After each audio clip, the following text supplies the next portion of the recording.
Halo, pada kali ini kami akan mempresentasikan tugas RBL Machine Learning and Artificial Intelligence yang berjudul regresi pada estimasi redshift photometry.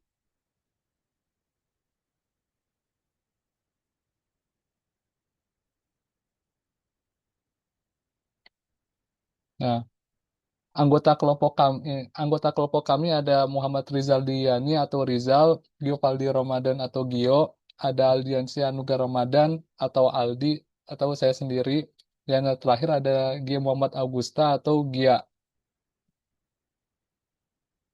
Outline dari presentasi kali ini adalah yang pertama adalah problem definition. Problem definition itu adalah pendefinisian masalah pada RBL ini. Yang kedua adalah proposed solution, solusi yang diberikan untuk menjawab permasalahan yang didefinisikan. Yang ketiga adalah result.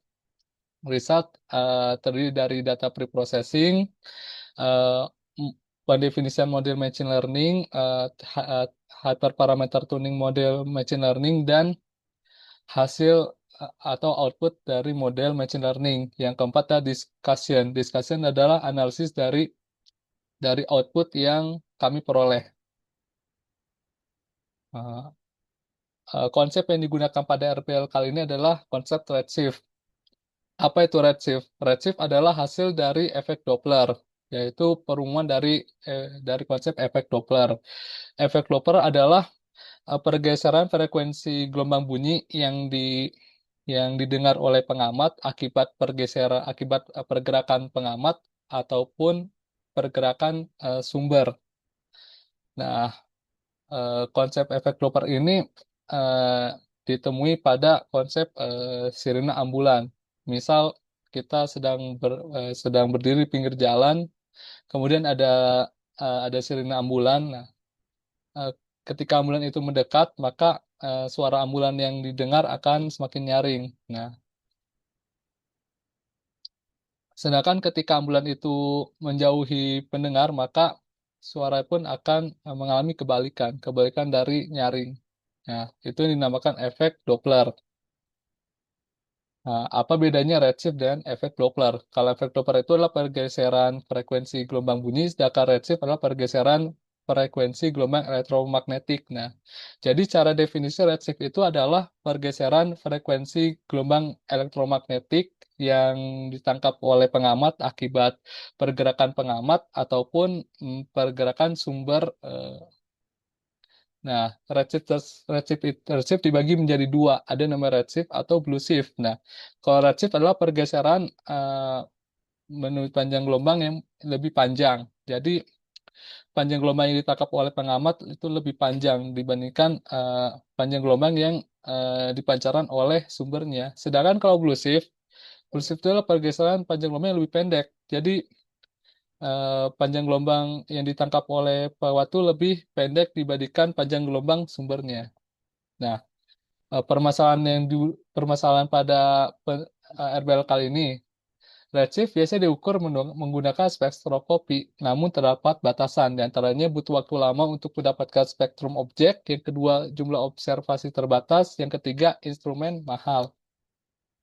Nah, solusi dari permasalahan yang tadi saya bahas adalah Solusinya di solusi itu adalah dengan menggunakan pendekatan machine learning dari data fotometri yang tersedia untuk memprediksi redshift yang sudah dilakukan oleh beberapa penelitian pada tabel di samping. Karena pendekatan dengan machine learning tidak memerlukan pengetahuan fisik, kemudian lebih cepat dan lebih scalable. Oleh karena itu, kita melakukan optimasi untuk menurunkan rate outlier dengan menggunakan model yang lebih robust terhadap outliers. Nah, untuk data preprocessing akan dijelaskan oleh rekan saya, Rizal. Oke, tahap pertama dari project ini adalah menyiapkan data. Karena ini adalah project machine learning, tentu saja sangat bergantung yang namanya data. Karena machine learning adalah database model. Pada kesempatan kali ini, yang telah disinggung sebelumnya, kita akan menggunakan data fotometrik atau data kecelangan. Nah, pada kesempatan kali ini kita akan berfokus pada objek, galaksi, dan kuasar. Fotometri sendiri adalah data tentang kecelakaan atau seberapa terang objek ketika kita foto, gitu ya teman-teman. Nah, fotometri pada astronomi itu sama seperti ketika kalian memfoto pada kamera biasa atau kamera umumnya akan memiliki tiga channel RGB atau tiga filter RGB. Nah, pada astronomi itu filternya tidak hanya RGB tapi banyak, dan pada kesempatan kali ini kita akan berfokus pada 5 filter atau 5 band, yaitu U, G, R, I, dan Z. Bisa dilihat pada gambar sebelah kanan, kita bisa lihat satu objek yang sama bila kita foto pada 5 filter yang berbeda atau 5 band yang berbeda akan menghasilkan kecelangan yang berbeda. Bisa ditandai dengan lebar dari lingkaran hitam ini. Semakin lebar berarti dia semakin terang.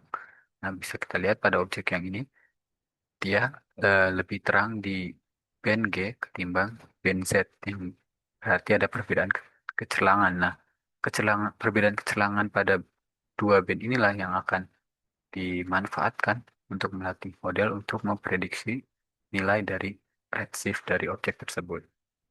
Untuk kesempatan kali ini, kita akan menggunakan data milik SDSS atau Sloan Digital Sky Survey. Ini adalah suatu survei angkasa yang dilakukan berdasarkan ground based survey, yang berarti menggunakan teleskop yang berada pada permukaan bumi. Nah, kenapa kita menggunakan data SDSS ini? Karena data SDSS ini merupakan data yang sudah terkenal di dalam dunia astronomi karena dia memiliki data yang kualitas yang baik. Selain kualitas yang baik, dia juga memiliki data yang rapi baik dalam skema datanya maupun dalam database-nya, sehingga memudahkan user untuk menggunakan data maupun mengambil data dari database-nya. Pada kesempatan kali ini, kita akan menggunakan SDSS Data Release 18 yang telah dirilis kurang lebih awal tahun 2024.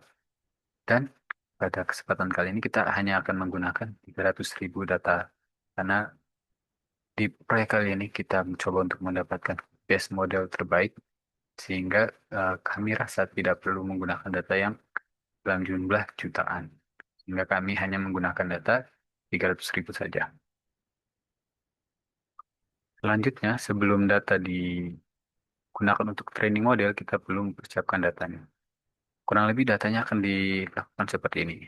Yang pertama, kita mengambil data dari database, kemudian kita melakukan data preprocessing yang akan dijelaskan selanjutnya. Kemudian data itu akan di-split menjadi data train dan test yang akan dilatih untuk model, gitu ya. Kemudian akan disatukan dan akhirnya akan menjadi model akhir. Kurang lebih ini adalah flow yang sama untuk setiap proses machine learning atau deep learning pada umumnya. Untuk proses pre-processingnya sendiri akan terbagi beberapa proses. Yang pertama ada filtering, kemudian ada penanganan terkait invalid value atau outlier, kemudian juga ada tentang color index, ada tentang scaling data, kemudian ada encoding data. Yang pertama ada filtering data, di mana untuk data ini, karena kita hanya berfokus pada galaksi dan kuasar, kita akan filter hanya untuk objek galaksi dan kuasar.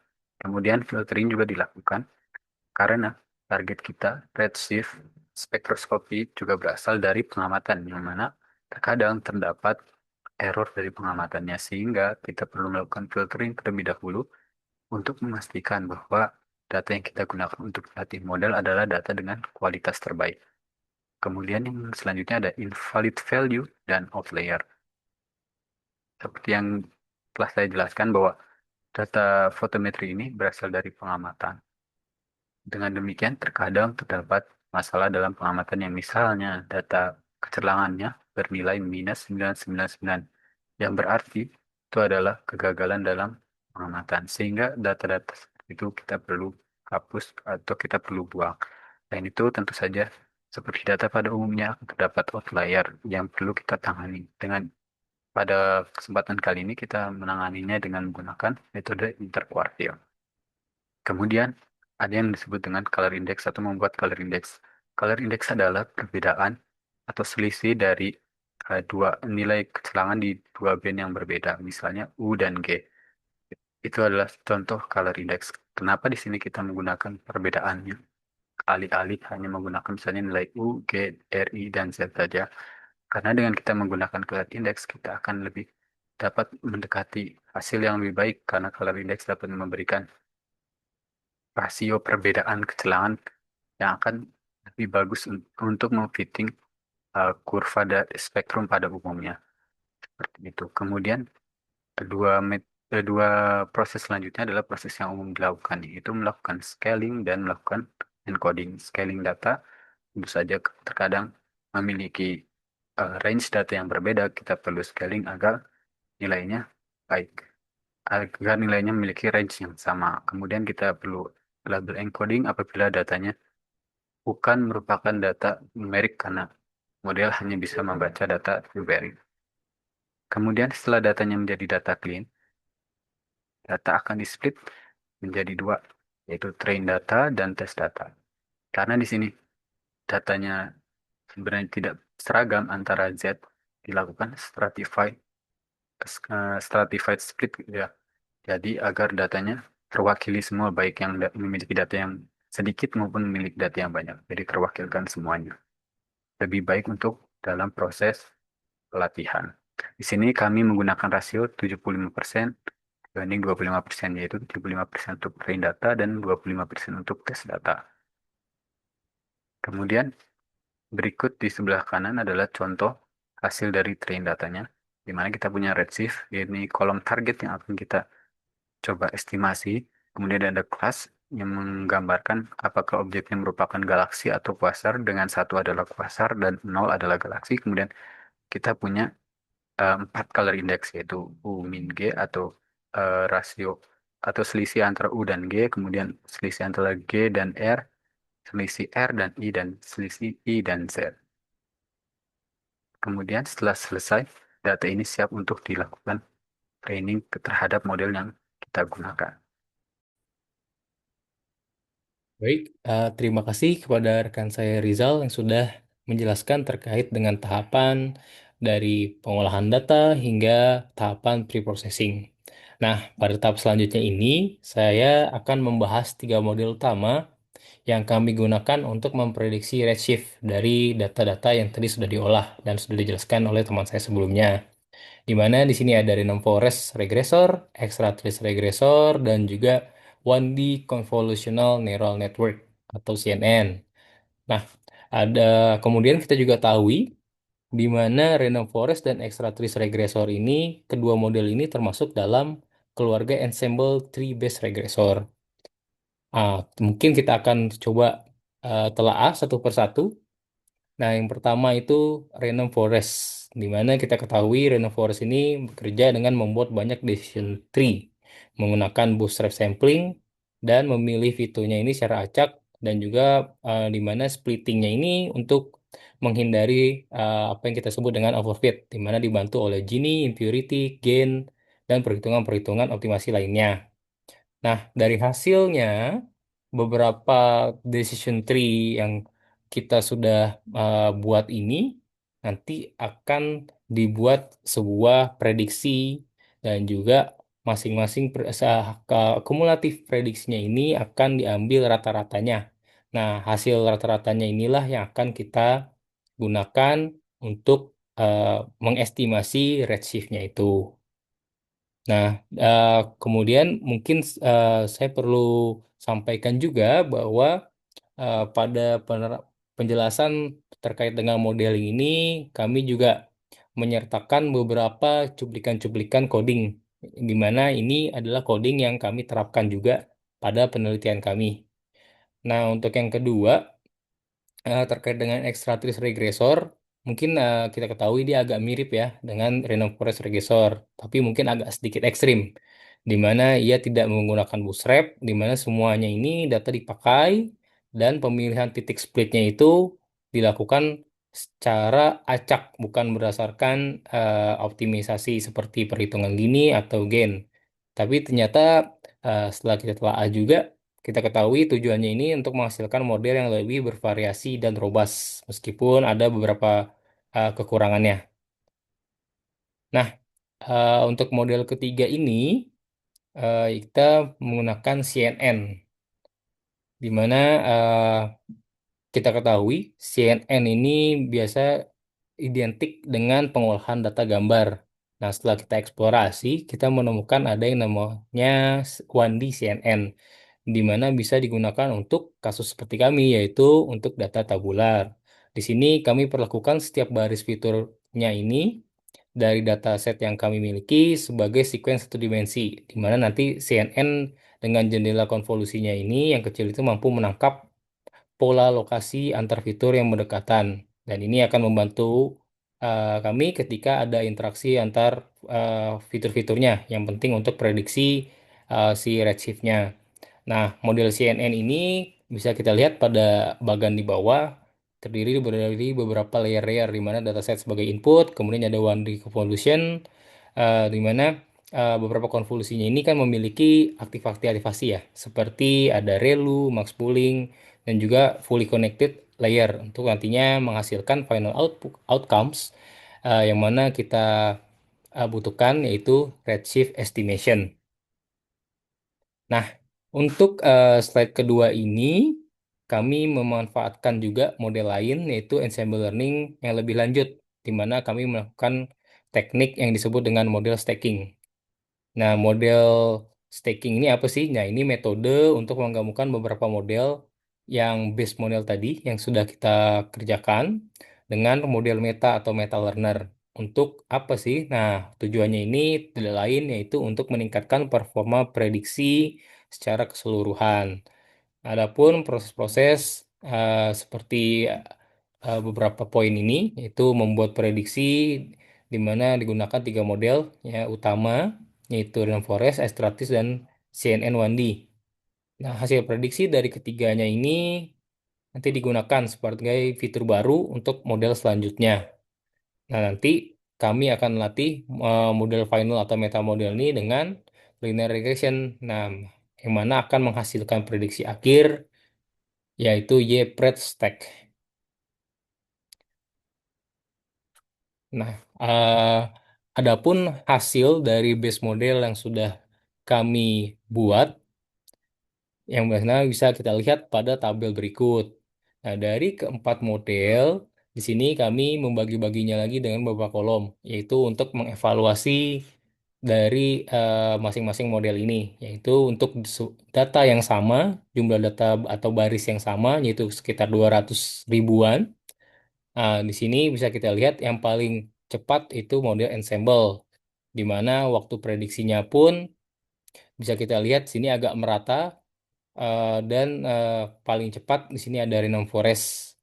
Nah, ini yang penting di mana ketiga faktor ini akan menentukan kinerja terbaik dari modelnya, di mana itu ada R-square, MSE, dan MAE, di mana MSE dan MAE ini berkaitan dengan jumlah error.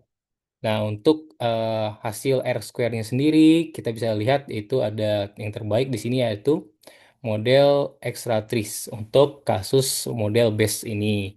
Nah, apakah kami sudah puas? Tentunya tidak. Nah, nanti untuk selanjutnya akan dijelaskan oleh teman saya bagaimana sih kita eh, merespon hasil ini. Terima kasih Saudara Gevaldi telah menjelaskan metode-metode machine learning yang kita gunakan pada RPL ini. Pada bagian selanjutnya, saya Gia Muhammad akan memaparkan penjelasan dari hasil pemodelan machine learning yang kita gunakan pada data fotometri untuk memprediksi regresi dan dari value redshift. Karena pada pemodelan ini merupakan kategori supervised learning khususnya pada regresi, ada beberapa kriteria yang kami ukur, yaitu R-square, mean square error, dan mean absolute error. Ada beberapa model machine learning yang kami gunakan, di antaranya Deep Convolution Neural Network, Random Forest, Extra-Tree, dan Ensemble, yang di antaranya terdiri dari stack model, Random Forest, dan Extra-Tree. Kemudian data yang kami pakai adalah data sampel fotometri, yang dimana original datanya sebenarnya ada 3 juta row, sekitar 3 juta row. Namun kita tidak memakainya karena kita sempat mencoba memakai beberapa model dan menghasilkan output yang tidak jauh berbeda. Maka dari itu kita hanya menggunakan data sampel sebanyak 237.269 row. Dari semua model yang kami gunakan, ini dijalankan secara paralel khususnya dengan GPU, sehingga waktu training bisa lebih cepat. Dan kita bisa lihat ada kolom training time dan prediction time, jadi itu kita ukur juga. Bisa kita lihat dari semua model yang ada, Deep Convolution Neural Network mendapatkan training time yang paling lama, tetapi tidak mendapatkan R-square yang paling besar. Dan kita lihat pada model ensemble, model ini mendapatkan R-square yang paling baik sebesar 0,8, namun mendapatkan prediction time yang cukup lama dibandingkan model-model yang lain. Namun mengingat model yang akan dipakai itu pada saat prediksi, maka kami mempertimbangkan waktu prediksi sebagai kriteria akhirnya. Kami berharap selain model ensemble atau model lainnya bisa mendapatkan performa yang lebih baik. Jadi kita masih mencoba mencari di antara keempat model ini apakah masih bisa kita optimize lagi. Maka tahap selanjutnya kita mencoba optimasi parameter untuk beberapa model selain ensemble, itu dengan dua metode, yaitu genetika algorithm dan random search. Algoritma optimasi pertama yang kami gunakan yaitu algoritma genetika. Dan inilah beberapa parameter yang kami gunakan dengan algoritma genetika. Namun yang membedakan adalah dari fitness functionnya. Nah, fitness function ini di sini menggunakan model yang kita cari, yaitu Extractris dan Random Forest, dan value yang di search-nya itu adalah R-square-nya, dimana mencari maksimumnya. Dan parameter yang kita dijadikan sebagai solution search-nya yaitu n-estimator-nya, dimana n-estimator ini ya juga sebagai parameter input pada Extractris dan Random Forest. Nah, yang dicari ini range-nya adalah di antara 1 sampai 100. Nah, dari hasil optimasi ini kita lakukan generasi sebanyak 20 dan menghasilkan base fitness-nya itu R-square-nya itu sebesar 0,79. Nah, untuk optimasi parameter yang kedua itu menggunakan random search. Nah, di sini random search kita sudah plot parameter-parameternya, dan parameter ini plotnya sebagai bentuk grid. Misalkan parameter yang kita cari adalah n-estimator salah satunya. Itu sudah kita tentukan itu 100, 300, dan 500. Kemudian dilakukan random search dan menghasilkan n-estimator yang terbaik adalah sebesar 300. Kemudian max depth-nya itu dengan value default, mean sample split-nya default, dan mean sample leaf-nya juga default. Kemudian hasil akhirnya kita bisa lihat algoritma genetika mendapatkan base fitness-nya 0,79 selama 20 generasi. Jadi menghasilkan output yang mungkin tidak jauh berbeda. Dan kalau kita lihat dari model ensemble itu mendapatkan R-square 0,81. Tetapi Extractris dengan optimasi GA itu hanya 0,79. Jadi seperti percuma saja. Untuk yang random search itu juga sama pada random forest, hanya 0,79.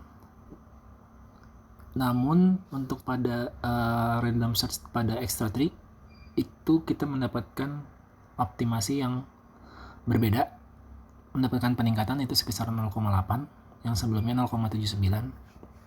Nah, mengingat dari prediction time dari Extractris itu lebih cepat, kemungkinan kami memilih model Extractris dengan optimasi parameter dari random search. Dan ini hasil akhir dari model yang kita training dan kita optimasi. Hasil menunjukkan cukup baik dari Dari data ini kita bisa melihat bahwa ada beberapa data yang miss, yaitu di angka lebih dari 2,0. Tapi dalam konteks masalah redshift, biasanya value di atas 2,0 memang jarang dipakai. Hal tersebut juga berdampak data yang kami dapatkan juga. Otomatis itu juga berdampak pada akurasi prediksinya.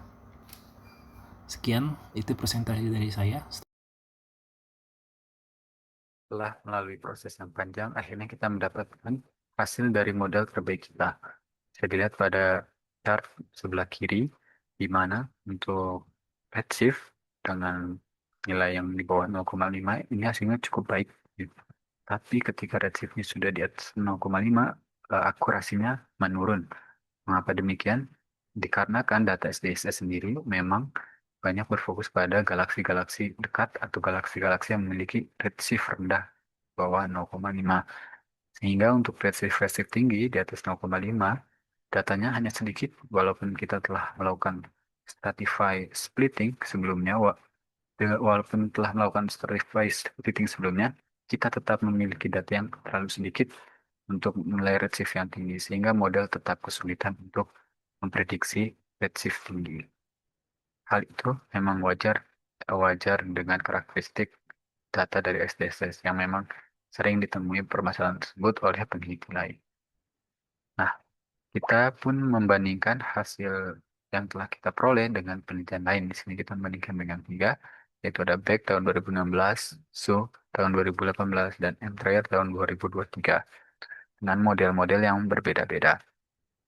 Di sini kita bisa lihat mean bias. Mean bias adalah rata-rata dari delta Z, di mana delta Z sendiri adalah Z prediksi kurangi Z true per 1 plus Z true.